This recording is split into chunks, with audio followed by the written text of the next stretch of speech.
As one-sided as Game 1 of the doubleheader was against the Yuma Indians, Game number 2 would be the complete opposite, although the Diggers did get off to a very good start thanks to Game 1 winning pitcher Bryson Lassiter. Nelson stretches. Gutierrez leads the pitch. Swung on and driven high and deep into left center field, and that ball is going to be out of here. A 2-run homer for Bryson Lassiter. That thing got out of here quickly, and the Beetdiggers lead 2-0. Yuma would tie the game at 2 in the top of the third inning, but the Beetdiggers responded in the bottom of the third inning.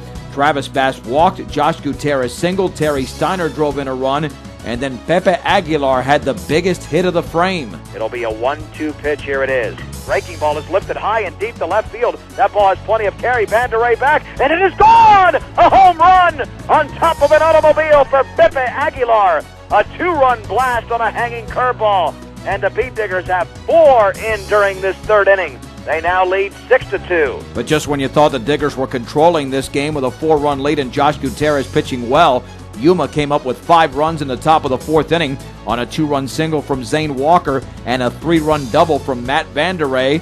The Beetdiggers still trailed 7-6 going into the top half of the sixth inning when Yuma tallied 2 runs. So the Diggers were up against the wall in the bottom half of inning number 6. With 1 down, they had runners on first and second, and the hitter was Brett Okeson. 1 ball, 1 strike, the pitch. Okeson swings and lines it into right center field for a base hit. That ball is still rolling all the way to the fence. Ginther will score. Cummings is around third. Okeson into second with a 2-run double. The Diggers are right back in it. It's 9-8 Yuma. Okeson would also score in that frame, so it was tied at 9 going into the 7th, where neither team scored. In the top half of the 8th inning, Yuma took a 9-8 lead on a run-scoring triple from Banderay, his 4th run batted in of the game. So the Diggers were down to their final at-bat in Game 2, trailing 10-9 when Michael Cummings led off the frame. The 2-1 pitch. Swung on and driven fair inside the right field line. Cummings might get a triple out of this. Rounding first. Cummings is into second base. He better hold up. He's not going to get a triple. It's a leadoff double in the bottom of the 8th inning for Michael Cummings, who roofed it down the line, and the Beetdiggers in business once again. With Cummings on third and 1 out, the Yuma Indians committed a critical error. Nelson looking at third, and the pitch. Curveball is swung on, grounded through the legs of the shortstop rail into left field. Bass is going to reach. Cummings is going to score.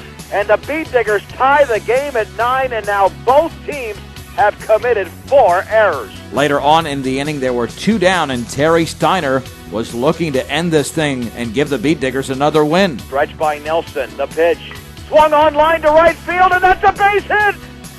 Scoring is Josh Gutierrez, and Terry Steiner ends up being the hero as the Beetdiggers win 11-10 in 8 innings. Holy mahungus! Anthony Gonzalez was the winning pitcher for the Beetdiggers, who improved to 3-1 in Patriot League play and 8-2 overall. Brush's next game on April 15th in Bennett against the Tigers would prove to be a tremendous slugfest. The Beetdiggers got off to a 2-0 first-inning lead as Brett Okeson and Travis Bass walked and singled respectively and came around to score later on in the frame. But in the bottom of the first inning, Brad Leishon delivered a 3-run triple off of Josh Gutierrez, and the Tigers led 3-2. It became 7-2 after 2 innings when Mike Shearer hit a 3-run homer followed by a C.J. Stemo solo blast. But the Diggers were not done in this game despite trailing by 5 runs. In the top of the 4th inning, Jorge Fierro began the rally with a single. Pepe Aguilar then singled. James Ginther came up with a run-scoring double. Michael Cummings was hit by a pitch. Then Brett Okeson and Travis Bass delivered RBI singles. Josh Gutierrez with a sac fly. Another run-scoring single off the bat of Bryson Lassiter. And then even another one off Terry Steiner gave the Diggers a 6-run rally and an 8-7 lead heading into the bottom of the 4th inning. But Bennett tied the game. Brush reclaimed the lead in the top of the 5th on a run-scoring single from Travis Bass. However, Bennett put the game away with 5 runs in the bottom of the 5th inning. Brad Leishon had a 2-run single in that 5-run frame for Bennett, which led 13-9. The Diggers would score an unearned run in the top of the 6th inning, making it 13-10. But then Bennett scored 2 more in the bottom of the 6th for a 15-10 victory. The Beetdiggers did have 15 hits in a losing cause, led by Travis Bass's 3 hits and 2 runs batted in. Josh Gutierrez had 2 doubles, as did James Ginther. With the loss, the Beetdiggers fell to 8-3 on the season. Games number 12 and 13 for the Beetdiggers would be on April 17th in a doubleheader in Burlington against the Cougars. The opening game proved to be a pitching duel, at least for 2 innings, between Brush's Bryson Lassiter and Tyler Collins of Burlington, but the Beetdiggers finally broke through in the 3rd inning when Burlington committed a couple of errors combined with 3 Brush base hits, and the Diggers led 3-0. Meanwhile, Bryson Lassiter was true to the test, just mowing down the Cougar hitters, keeping them off the scoreboard. 1 ball, 2 strikes, 2 out, 1 on. The Beetdiggers lead 3-0. Bottom 4, the pitch. Swing and a miss. He struck him out. Lassiter strikes out the side after fanning Brian Collins. Lassiter carried that momentum over to the offensive side. In the top of the 5th inning, Travis Bass walked, Josh Gutierrez singled, and up came BL. Collins looking back at the runners. The pitch swung on and drilled very high and pretty deep into center field, going way back, shy of the track, and over the head of the center fielder, and it's over the fence. It's gone! Wow, just running out of room was Bobby Hodgkinson. It's a 3-run homer for Bryson Lassiter, and the Beetdiggers on 1 swing have doubled their run total. They lead 6-0. That was only the beginning as Terry Steiner doubled, Pepe Aguilar singled, James Ginther then walked, Jorge Fierro then drove in a run with a single, Michael Cummings drew a base on balls, and up came Brett Okeson. With John Rovat inching closer, he's on one knee. The Burlington head coach about to go to the mound and take out his pitcher if he can't retire Okeson, who swings and lines it, center field, base hit. Cummings had to wait to see if the ball would be caught. Fierro, meanwhile, scores. An RBI single from Brett Okeson, his 18th ribby of the year, and the Beetdiggers lead 9-0. Travis Bass capped off the scoring in the 5th inning with a sacrifice fly, a 7-run 5th, as the Diggers led 10-0, and with Lassiter on the hill, he was looking to make this just a 5-inning game. And the pitch, fastball swung on and missed, and the game is over. Lassiter ends the game with a strikeout, his 11th of the game, and the Beetdiggers win Game 1 of this twin bill, 10-0. It was a 2-hitter for Lassiter, who is coached by Mark Muniz. You know, the philosophy is right now with him is that when he's number one, and when he comes out and he takes the mound, what we stress to him is that we need your best performance, because of that reason. You know, those other kids are good pitchers, but they're inning eaters, and when he comes in, he's got to go the distance. He has to have the performance that he had today, and that's what we expected out of him. With the win, the Beetdiggers improved to 9-3 on the season. In the second game of the doubleheader against Burlington, the Beetdiggers, who had made a habit of scoring in the opening inning, did it once again. Swung on and driven into right center field. That ball is carrying. It is way back, and it is up against the wall. Lassiter around first. Okeson is scoring. Lassiter into second with a 2-out RBI double, and the Beetdiggers lead 1-0. Burlington threatened in the bottom of the 1st inning, but starting pitcher Robert Rubalcaba got out of that inning on a line drive double play. He then got wild in the 2nd inning, walking a couple of hitters. The Beetdiggers committed an error. The bases were loaded when Logan Hines drew a walk, tying the game at 1. Dusty Provines then came up with a 2-run double, making it 3-1 Burlington. The rally could have gotten even better for Burlington, but Anthony Gonzalez made a clutch pitch. Gonzalez ready. The wide and the pitch. Swinging a grounder to third. Steiner is coming to the plate. That's 1. Sharman will throw to first. That's 2! That has turned 5-2-3. Inning over. Burlington, however, extended the lead to 4-1 with a run in the bottom of the 3rd inning, then seemingly put the game out of reach as the Beetdiggers got sloppy defensively, and Burlington tallied 4 runs in the bottom of the 5th and took an 8-1 lead, but Brush would come back. Stretching the 1-1.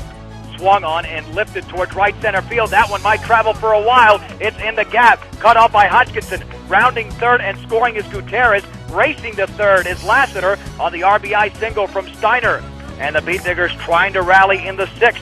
Now trailing 8-2. 2 batters later, James Ginther was looking to cut into that Burlington lead even more. And here comes the pitch. Swung on and driven into left center field. That ball is carrying. It might go all the way to the fence. It does. Off the bottom of the fence. 2 runs will score. Lassiter crosses home plate, as does Steiner. A 1-out 2-run double by JG, James Ginther. And the Diggers now down 8-4 in the top of the 6th inning. Trailing by 4 runs going into the top of the 7th, Brett Okeson doubled. Travis Bass was then walked, but with 2 down, the Beetdiggers were down to their final out, and Terry Steiner looking to keep the game going. Purviance ready. The 2-2 pitch. Swung on and driven down the right field line. That ball is carrying. That ball is way back, and that ball is up against the fence. 1 run will score as Okeson is around third. Here comes Travis Bass. It's going to be a 2-run, 2-out double. for Terry Steiner, and the Beetdiggers are right back in it. They are down 8-6. But the Beetdiggers would score no more, and they fell by an 8-6 score to Burlington, as the Beetdiggers could only blame themselves, walking 8 hitters, hitting 2 more, and committing 4 errors. Brush fell to 9-4 on the season. Brush's 14th game of the 2004 regular season was on April 20th at home against Bennett, and certainly not one to remember fondly. Bennett scored 3 in the second, 2 in the third, a run in the fifth, and 7 in the sixth in a 13-1 win. Bennett's top 3 hitters, Sean Ronan, Mike Scherer, and C.J. Stemmel, combined to reach base 10 times, and winning pitcher Shane Colson was 3 for 4 at the plate with an RBI. The Beetdiggers managed just 5 hits against Colson, scoring their lone run in the 5th inning on an RBI single from Terry Steiner. Brush, which dropped their 2nd consecutive game, was now 9-5 on the season. Brush's 15th and 16th games of the season would take place on April 24th in LaSalle against the Valley Vikings. The Beetdiggers defense did not show up in the opening inning as Valley scored twice. Thanks to 4 Beetdigger errors, it was still 2-0 in the top of the 3rd when the Beetdiggers scored a run when Dustin Bass walked, Michael Cummings singled, and then Josh Gutierrez drove in Bass. However, in the bottom of the 3rd inning, Valley scored 4 times, 4 more in the 4th, and then closed out the game with 2 runs in the 5th inning for a 12-1 win. Valley closed out the game when Isaac Mora drilled a 2-run homer over the right center field fence. The Beetdiggers managed only 3 hits off starter Chad Bodendistel and dropped to 9-6 on the season. Bryson Lassiter, who took the loss in Game 1 of the doubleheader against Valley, was the starting pitcher in Game 2 and had some defensive support early as the game was scoreless going into the 3rd inning. With 2 down, Michael Cummings finally began a Beetdigger rally. Hearns setting up on the inside. The pitch, swinging a line drive down the left field line. That's headed for the corner. Cummings is going to round first. He'll make it into second easily as the ball comes back in, a 2-out double for Michael Cummings. The next hitter was Josh Gutierrez, vying to break the scoreless tie. The pitch, fastball grounded up the middle, shortstop, off his glove into center field. That's going to be ruled a base hit. Cummings to the plate, the throw by Bodendistel, the slide, he's safe. Throw to second, Gutierrez in there standing. The ball goes into center field. Gutierrez is racing for third, and he will round third just a little bit and stay right there. So with a 1-0 lead, the Beetdiggers had to play some defense, and they did in the bottom of the 3rd inning. After not scoring in the top of the 4th, the Vikings scored 7 runs in the bottom of the 4th frame, but helped out by the Beetdiggers, who committed 5 errors in that stanza. The Diggers could not recover, and they lost the game by a score of 8-2, scoring their 2nd and final run in the 6th inning on a run-scoring single from Terry Steiner. The Diggers had now lost 4 consecutive games and saw their record fall to 9-7. The 17th game of the season was on April 27th at Sunset Park against Frederick. Josh Gutierrez mowed down Frederick in the top of the 1st inning. In the bottom of the 1st, Brett Okeson doubled and was in scoring position for Travis Bass. 1-1 pitch. Bass swings and lines it inside the right field line, headed for the corner. He is rounding first. I don't know if he'll get the second, but Okeson will round third, and he will score on the Travis Bass line drive into right field. And the Beetdiggers lead 1-0, just 2 hitters into the bottom of the 1st inning. With Gutierrez continuing to take care of business on the mound, the Beetdiggers extended the lead in the bottom of the 3rd inning. After Travis Bass doubled, Josh Gutierrez did this. The stretch and a 1-2 pitch. He swings, and it's a fly ball into deep right field. Gemmel is way back. He's shy of the track, and the ball hits the bottom of the fence. Bass had to wait to see the ball would be caught. He's only going to make third. Gutierrez to second. That ball is loose in left field. Bass races for the plate. Gutierrez coming to third. The throw comes through. It's late. Gutierrez with a double and an error on the right fielder, Gemmel, scoring Travis Bass, and the Beetdiggers lead 2-0. Gutierrez would come around to score later in the frame, and it was 3-0 Brush. Frederick would tally a run in the top of the 4th, making it a 3-1 game. In the top of the 5th inning, Dom Martinez of Frederick led off with a home run, and then Nick Nordberg, who doubled, would come around to score later in that inning, tying the game at 3. In the top of the 6th inning, with 2 down, Chris Vigor delivered a 2-run single to give Frederick their first lead of the game at 5-3, and then Nordberg came up with a 2-run double as Frederick extended the advantage to 9-3 after 2 more runs in the top of the 7th.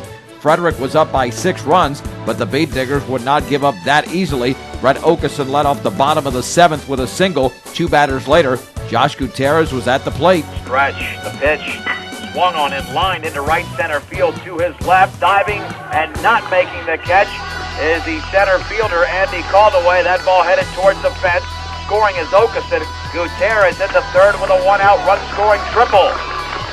And the Diggers get on the board for the first time since the third. Who trailed 9-4, but are trying to come back very methodically. Bryson Lassiter then drove in Gutierrez with a single, but that was it. The Beetdiggers would lose the game 9-5, even though they did out-hit Frederick 9-8. Going the distance for Frederick was Jed Gurus. The Beetdiggers now saw their losing streak reach 5 games and their overall record at 9 wins and 8 losses. The final 2 games of the regular season would take place on May 1st at Sunset Park against the Ray Eagles, and the Beetdiggers would have to win both games to clinch the Blue Division of the Patriot League for the second consecutive year. However, it was Ray that scored in the opening inning on an RBI groundout from Weston Johnson. Then they made it 2-0 in a second on a run-scoring single from Darth Lenz, scoring Nate Reinick. It was still 2-0 heading into the bottom of the fourth, as the Diggers could not generate much against starter Tim Crow, but then Josh Gutierrez led off by getting on an error. Bryson Lassiter then singled after Terry Steiner and James Ginther were retired. The Beetdiggers relied on a 2-out hit from Pepe Aguilar. Stretching a pitch. He swings and lines it into right center field for a base hit. Here comes Gutierrez rounding third as fast. He will score. Pepe has come through with a 2-out, 2-run single in the fourth, and the game is tied at 2. Jorge Fierro then doubled. The next hitter was Michael Cummings. 2-0. Swung on and grounded right side by the diving first baseman into right field for a hit. Aguilar scores, but the ball's quickly back into the infield on an awesome throw from Lenz to the catcher Balco, as Fierro has to hold up at third, but the RBI single from Cummings makes it 3-2 Brush. In the top of the 5th inning, Ray had their first 2 hitters reach base, but then Michael curbs it into a fielder's choice. Joel Orr was struck out by Bryson Lassiter, who was trying to do the same against Chris Rose. No balls and 2 strikes. Will Lassiter blow him away with a fastball? Yes, he will. Swung on and foul tipped into Bass's glove, and the inning is over. And for Lassiter, strikeout number 7. The Beetdiggers get out of a 2-on, none-out jam. But Brush did not score in the bottom of the 5th after Ray was neutralized in order in the top of the 6th inning. The Beetdiggers were vying for some insurance in the bottom of the 6th. With 1 out, Aguilar walked. Fierro then walked, but with 2 down, Brett Okeson needed to come up clutch in order for the Beetdiggers to extend the advantage. Swung on and grounded a short. Charging is Orr. He flips to second, and the ball gets by the second baseman into right field. Aguilar's going to score. Advancing to third is Wiederspan. The Ray Eagles commit a huge error, their third of this game, and the Beetdiggers lead 4-2. In the top of the 7th inning, Lassiter got Nate Reinick to ground out the second baseman Brett Okeson. He then struck out Tim Crow, and Darth Lenz was Ray's final chance. Lassiter trying to end it right now against Darth Lenz. And the pitch. Call strike 3. He struck him out, and the game is over. Another fastball delivered by Lassiter. He retires 15 of the last 17, make it 16 of the last 18 Eagles that he faces in this game. So the Beetdiggers broke a 5-game losing streak, improving to 10-8, and were within 1 win away of winning the title in the Blue Division of the Patriot League for head coach Mark Muniz. Well, last time we talked, I said if we didn't get all 3 of those things together, offense, defense, and pitching, it's hard to make it happen, and that's exactly what happened. We got great defense, no errors, we got timely hitting, and we got a great pitching job from Brush and Lassiter.